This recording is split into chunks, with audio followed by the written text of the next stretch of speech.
Ça y est les amis, j'ai récupéré mon cash, mon compte bancaire en Thaïlande a été clôturé, ça a été un long périple pour pouvoir récupérer mon argent. Je vais vous raconter tout ça et puis surtout je vais vous dire ce que je vais faire avec ces 700 000 bahts, environ 19 000 euros que j'ai récupéré en cash. Ça va vous intéresser si vous êtes sur le point d'avoir votre compte clôturé. Ça concerne beaucoup de monde, hein. Ça concerne les gens qui sont touristes, ça concerne les DTV évidemment, mais il y avait aussi des gens qui étaient en visa retraite, il y avait aussi des gens, des tailles, des comptes pro, des comptes perso, on ne sait pas, voilà, énormément de comptes clôturés avec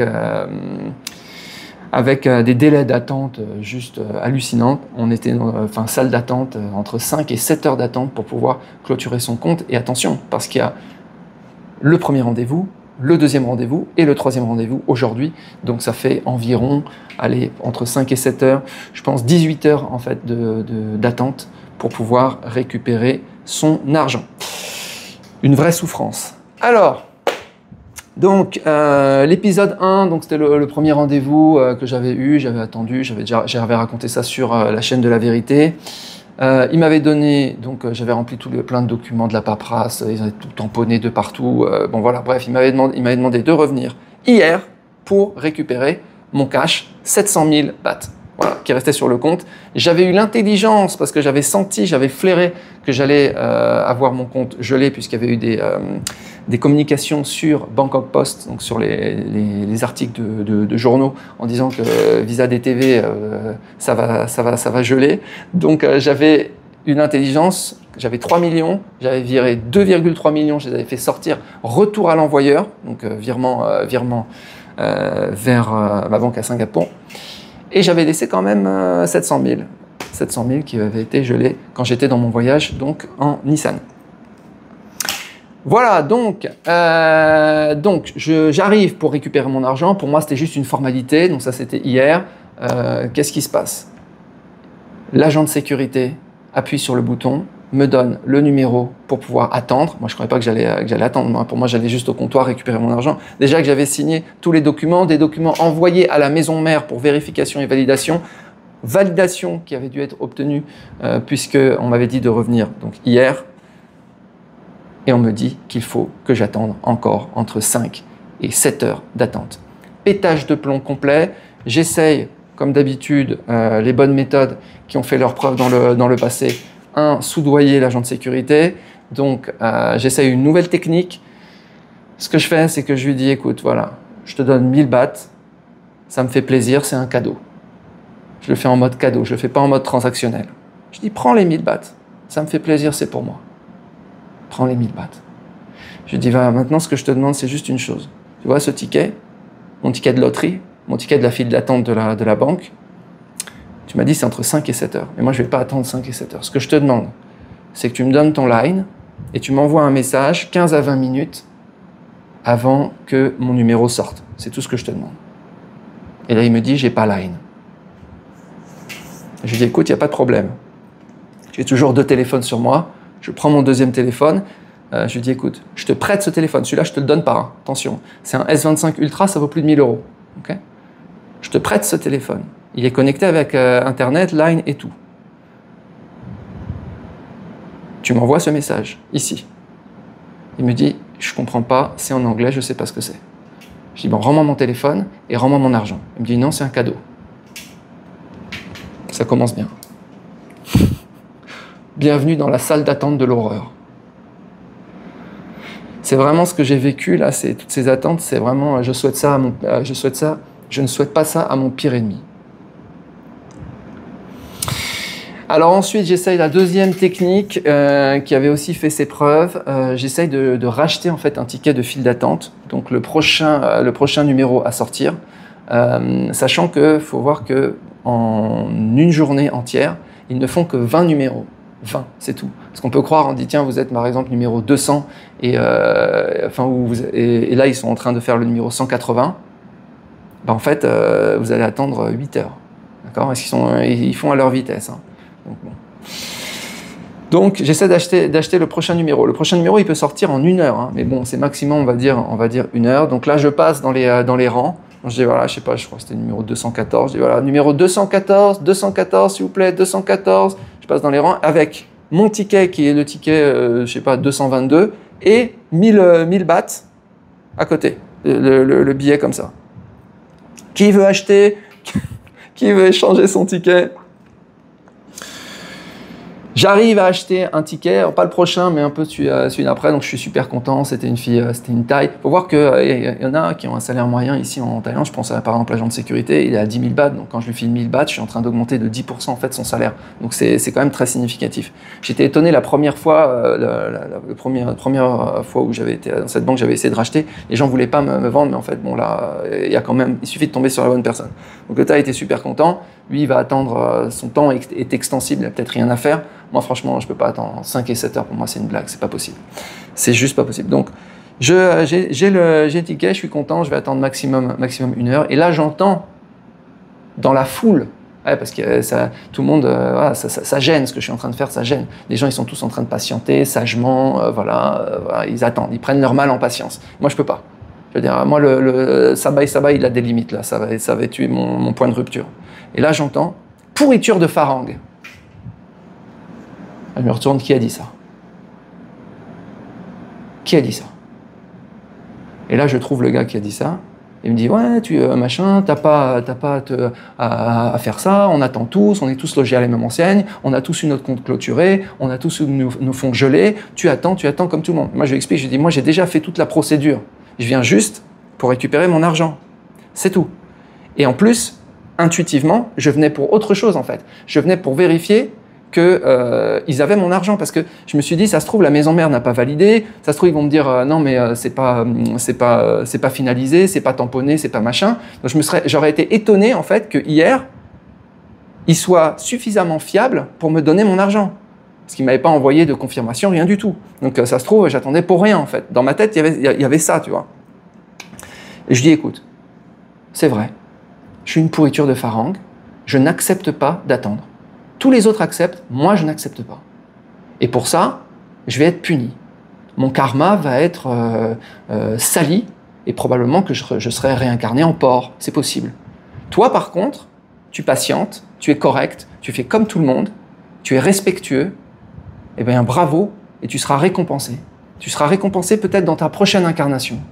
Moi, je serai sali et je vais être réincarné voilà, je vais être puni. Mais toi, bravo. Par contre, montre-moi ton numéro, tu vas attendre encore 4 heures. Voilà.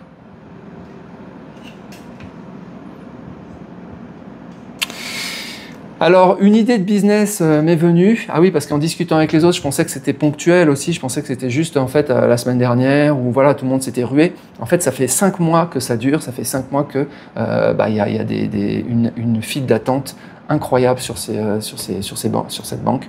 Je pense que c'est pas d'ailleurs que cette banque, mais bon.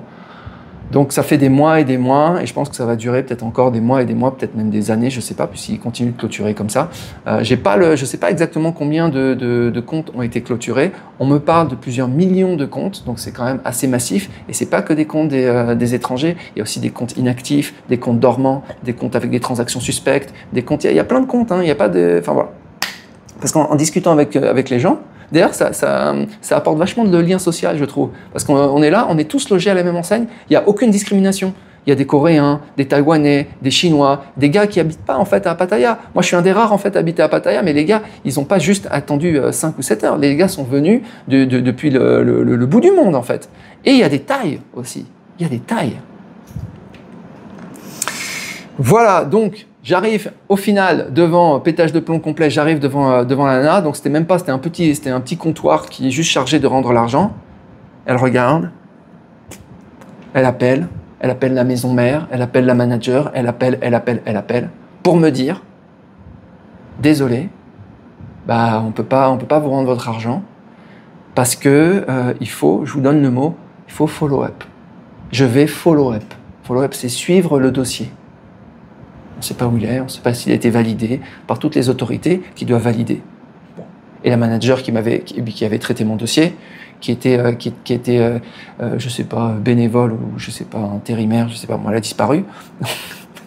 Donc, j'espère. Je dis, mais vous avez bien tous les documents. Moi, je ne re-signe pas les tonnes de documents. Non, on a bien le truc. Il est en cours de clôture, mais il est pending. Il est en train de... On ne sait pas. Voilà. Donc, ce que je vais faire, elle me dit, c'est que je vais vous rappeler dans la journée.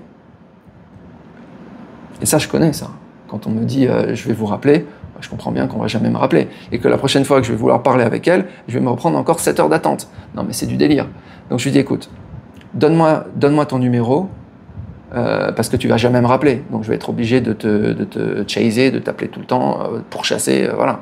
Donc, donne-moi ton numéro. Et là, elle me dit, ouais, pas de souci. Et là, elle me donne le numéro de la banque. Ok, ils répondent jamais. La vérité, j'étais désespéré, les amis. Je sais même pas comment faire. Je sais même pas. C'est inhumain, en fait.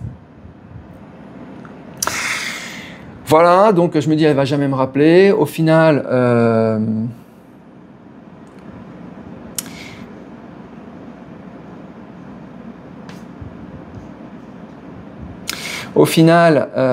vais me balader, je sors, voilà, complètement désespéré. Je vais regarder mon TikTok. Et là, je tombe sur TikTok. C'est vraiment les synchronicités. Sur ces histoires, je commence je sais pas, à penser en moi-même, à ruminer en fait sur ces histoires de files d'attente, et je me dis tiens, j'ai passé toute ma vie en fait à attendre des choses, je ne fais que attendre des validations, attendre que mes dossiers soient machin, que mes comptes soient machin, que tout le temps j'attends, je fais un virement, j'attends, je commence à être, je repense à toutes les fois dans ma vie où j'ai attendu à la poste, j'attends, je vais envoyer une lettre, j'attends, je vais aller chez le médecin, j'attends, je fais que attendre, et je me dis, je commence à calculer, je veux dire toute dans ma vie en fait, je ne fais qu'attendre. J'ai passé en tout dans une vie où on vit, je sais pas, 70 ans, on passe combien de temps à attendre? On passe 15 ans à attendre? Et là, je tombe sur le TikTok, une nana, j'ouvre mon TikTok comme ça, une nana, vous pourrez sûrement la retrouver, qui a attendu 11 ans en France pour avoir une greffe de rein. 11 ans. Et elle n'a pas eu sa greffe de rein et elle est morte. Et tu vois, je me suis dit, relativise, Marc, quand même. C'est 18 000 €, voilà, quoi. Tu vas les récupérer peut-être un jour. Mais arrête de chialer, quand même. Je me donne des messages à moi-même. Et après, je tombe sur une nana qui a attendu aussi. Il n'y avait pas de dentiste. Elle de se faire enlever ses dents de sagesse. Vous la retrouvez aussi sur TikTok. Elle attend. Elle parcourt plusieurs centaines de kilomètres parce qu'il n'y a plus de désert médical en France, machin. Elle arrive à Paris. Elle finit par vous trouver un médecin un dentiste qui lui fait son extraction dentaire et elle se réveille. Parce que sous anesthésie générale, je ne savais pas qu'on pouvait faire ça. Et elle se réveille, tout s'est bien passé, elle est super contente, on lui a enlevé ses dents de sagesse. Et plusieurs mois plus tard, elle découvre qu'elle est enceinte. Alors qu'elle n'avait jamais eu de rapport. Et la gynécologue qui lui dit quand est-ce qu'il y a eu ce rapport, en fait, ça tombe exactement durant l'anesthésie générale. C'est en France. Voilà. À porter plainte. Alors c'est l'un des 4, hein. Il y avait deux infirmiers, un chirurgien et dentiste, machin. C'est l'un des 4 qui a fait ça. Et normalement, avec une expertise ADN, elle est obligée de garder l'enfant parce qu'elle a dépassé en fait le moment pour avorter en France, donc elle ne peut plus avorter. Donc elle va avoir l'enfant de l'homme qui... voilà. Les expertises ADN sont interdites en France. Voilà, donc troisième jour, donc dernier jour, donc on me dit on peut rien faire pour toi. Elle va avoir quand même la décence de me rappeler. Elle me dit écoute, il n'y a pas de souci, tu reviens demain. Donc demain c'était aujourd'hui et elle me dit tu vas récupérer ton argent aujourd'hui. J'arrive, donc ce matin, elle me dit tu viens à 10h. Elle me dit, elle rigole, je dis je vais encore devoir attendre. Elle me dit non, tu vas pas devoir attendre, Q, elle me fait Q number 1. Donc Q number 1, je pensais que j'allais être le premier de la queue en fait. Donc je me pointe à 10h. Et le gars me donne un ticket, je dis non, j'ai pas besoin de ticket. Je vais directement, il me dit non, tu dois attendre quand même. Le gars me donne un ticket, il me dit oh, il y en a pour 2 heures. Je dis bon, je vais jouer au badminton, je reviens. Et là, je me rends compte que le gars m'a donné un ticket de la mauvaise queue. La queue numéro 2, la queue numéro 1, 2, 3, 4, etc. Et là, je pète les plombs complètement. Et là, un truc très important, si vous pétez les plombs suffisamment, faut rester dans la légalité quand même, mais si vous pétez les plombs suffisamment, ils ont des directives dans les banques pour s'occuper de vous, en priorité. Et c'est ce qui s'est passé encore. J'ai dit, écoutez, là, je ne vais pas attendre encore 5 heures, c'est pas possible. Et donc elle m'a rendu mon argent. Qu'est-ce que je vais faire avec cet argent maintenant? Alors, option numéro 1, Je crois que j'ai jamais eu autant de cash comme ça. Option numéro 1, bah, je peux acheter avec 700 000 bahts, je peux acheter un appart. Alors, il y a quand même un problème, c'est que cet argent a été transféré de l'étranger légalement. Pour acheter un appart, il faut un document émis par la banque comme quoi l'argent qui est arrivé sur le compte, machin, donc c'est un document spécial qui s'appelait anciennement TT3. Ce document, je peux plus l'avoir vu que j'ai plus de banque. Donc, même si cet argent, il vient de l'étranger, voilà. Donc, voilà. J'ai pas envie d'acheter la banque comme d'acheter un appart comme ça directement en cash pour derrière quand on me dise que ça a été acheté de façon invalide, ils feront invalider invalider la vente. Donc ça, je vais éviter. Donc, acheter l'appart, non. Je peux simplement en fait payer les gourmandines. Il y a à peu près pour 4 années de gourmandines dedans. Donc voilà. Je peux faire ça. Je peux aussi acheter de l'or. Je me suis dit que j'allais acheter un peu d'or, des lingots d'or et tout. Parce que là, les banques, j'en peux plus. Donc là, je vais passer un petit peu plus en physique. Je suis content d'avoir... C'est-à-dire que j'étais triste d'avoir des appartements. Aujourd'hui, je suis content d'avoir des appartements quand je vois comment c'est la misère pour récupérer son argent dans une banque. Donc acheter des lingots d'or et les mettre dans mon coffre ici en Thaïlande, ça c'est une possibilité. Je peux aussi faire en sorte de me les faire voler. Comme ça au moins j'aurai plus de questions, investir, tout ça, comme ça simplifiera la question. Je pourrais aussi organiser une rencontre abonnée, une belle rencontre abonnée où je paye un énorme buffet, etc. Voilà, sur toutes les personnes qui m'aiment en Thaïlande. Mais je me suis dit que vous ne méritez pas. Je peux les garder pour vivre simplement, payer mes petits restos et vivre en mode minimaliste pendant plusieurs années en fait. C'est possible.